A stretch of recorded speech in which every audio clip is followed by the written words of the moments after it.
तो न्यूजीलैंड ने टॉस जीता, पहले गेंदबाजी चुनी और फिर आया वो फैसला जिसकी शायद किसी को उम्मीद नहीं थी। किसी को भी नहीं। कप्तान सूर्य कुमार यादव खुद ओपनिंग करने उतर आए अभिषेक शर्मा के साथ। लोग इसे मास्टर स्ट्रोक कह रहे हैं, लेकिन इसमें एक बहुत बड़ा जोखिम भी था, है ना? अरे बहुत बड़ा जोखिम था। मतलब ये एक दोधारी तलवार थी। अगर कप्तान पहली गेंद पर आउट हो जाता तो टीम का मनोबल वहीं टूट जाता। एकदम। लेकिन देखिए, आज का T20 क्रिकेट इसी का नाम है। यहाँ रणनीति विकेट बचाने की नहीं, बल्कि पहले ओवर से ही दबाव बनाने की होती है। और अभिषेक शर्मा ने मतलब ठीक वही किया। हाँ, और पहला ओवर डालने कौन आया? खुद न्यूजीलैंड के कप्तान मिचेल सेंटनर। और अभिषेक ने तो मतलब कोई रहम ही नहीं दिखाया। पहली गेंद चौका, दूसरी गेंद फिर चौका, और तीसरी गेंद पर छक्का। हाँ, तो पहले ओवर में ही 20 रन बन गए। ये क्या था? मतलब सिर्फ अभिषेक की जबरदस्त हिटिंग थी या सेंटनर की गेंदबाजी में भी कोई कमी थी? देखिए, इसमें दोनों बातें थीं। सेंटनर अपनी सटीक गेंदबाजी के लिए जाने जाते हैं, लेकिन उन्होंने अभिषेक को थोड़ा सा रूम दे दिया और अभिषेक ने क्रीज का इतना बढ़िया इस्तेमाल किया, गेंद की पिच तक पहुंचे और एक्स्ट्रा कवर के ऊपर से मारा।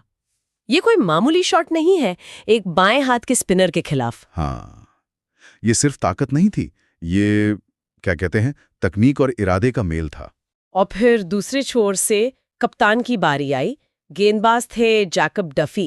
डफी ने कोशिश की छोटी गेंद से एसकेवाई को परखने की, लेकिन वो एसकेवाई हैं। उन्होंने अपना वो ट्रेडमार्क स्कूप शॉट खेला और गेंद सीधे फाइन लेग के ऊपर से छक्के के लिए चली गई। बिल्कुल, गेंदबाज के पास कोई जवाब ही नहीं था।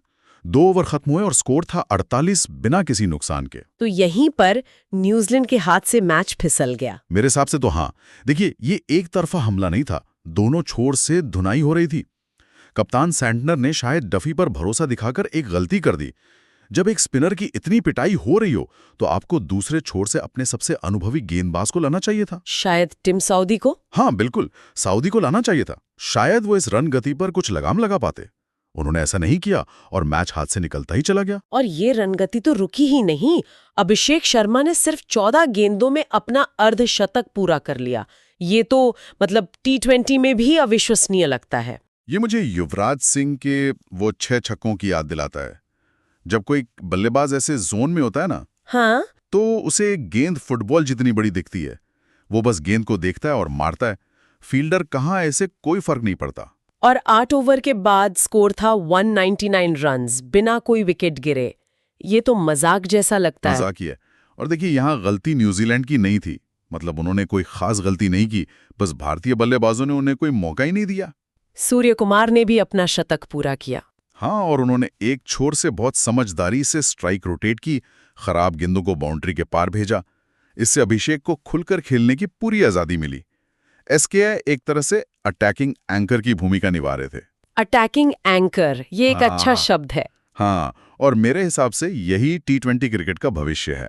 तो अब आखिरी में हम इस पारी के बारे में क्या कह सकते हैं? ये सिर्फ रनों का पहाड़ नहीं था, बल्कि एक सोची समझी रणनीति थी, है ना? बिल्कुल, एक साहसिक फैसला जिसने T20 ओपनिंग की परिभाषा को शायद हमेशा के लिए बदल दिया। और ये एक दिलचस्प सवाल भी खड़ा करता है। क्या? कि जब एक पारी में इस तरह की तेज साझेदारी बन रही हो, तो एक बल्लेबाज के दिमाग में क्या चलता है? क्या वो व्यक्तिगत रिकॉर्ड के बारे में सोचता है या फिर टीम को एक बड़े स्कोर तक पहुंचाने की जिम्मेदारी के बारे में? इस संतुलन को साधना कितना मुश्किल होता होगा, इस पर सोचना वाकई दिलचस्प है।